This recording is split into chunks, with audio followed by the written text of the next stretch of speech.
कौन थी वो?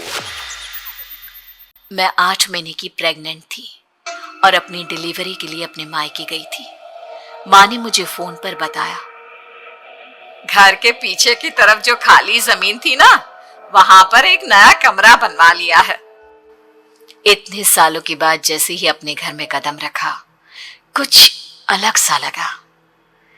माँ, ये घर के पीछे की तरफ नया कमरा बनवाने की क्या जरूरत थी? अरे बेटा, घर के पीछे दूर दूर तक खाली जमीन है। तेरे पापा को कई दिनों से लग रहा था कि यहाँ पर एक कमरा बनवा लेंगे तो ताजा हवा मिल जाया करेगी।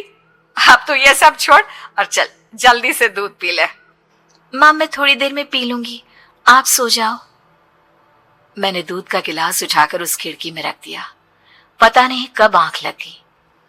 अचानक से खिड़की के पल्लों के खड़कने की तेज आवाज आई। दूध का गिलास धड़ाम से जमीन पर आ गिरा। जमीन पर गिरते ही दूध का रंग लाल हो चुका था। मैंने खिड़की से झांक कर बाहर देखा। चारों तरफ धूप अंधेरा था। उस अंधेरे की तरफ से कुछ आवाजें आ रही थी, जैसे छोटे बच्चे आपस में खिलखिलाकर मस्ती कर रहे हो।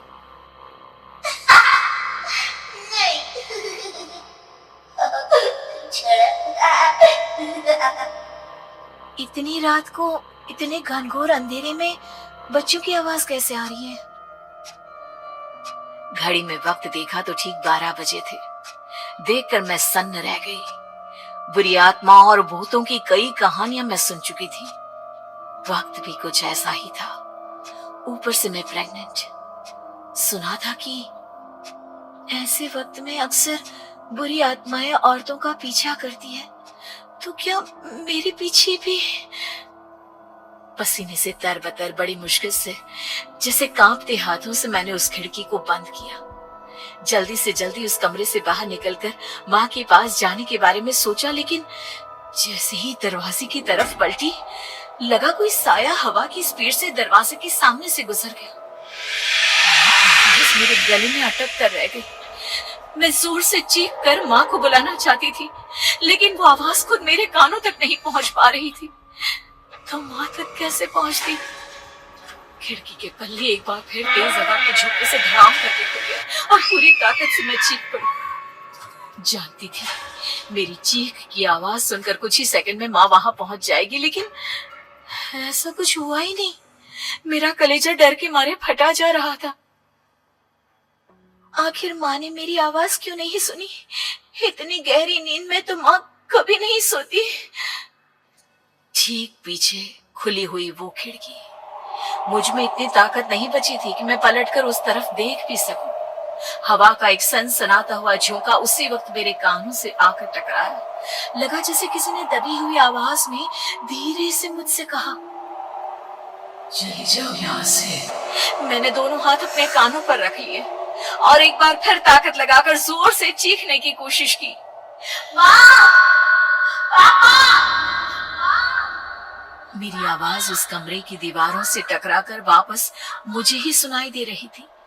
जितनी ताकत के साथ मैंने चीखने की कोशिश की थी, कुछ ही देर बाद उससे कहीं ज्यादा तेज और दर्दनाक चीख मुझे सुनाई देने लगी। ये आवाज ठीक मेरे पीछे खिड़की से आ रही थी। वो आवाज मेरे कानों में पिघलते हुए लोहे की तरह गिर रही थी। उन आवाजों में हैवानियत थी।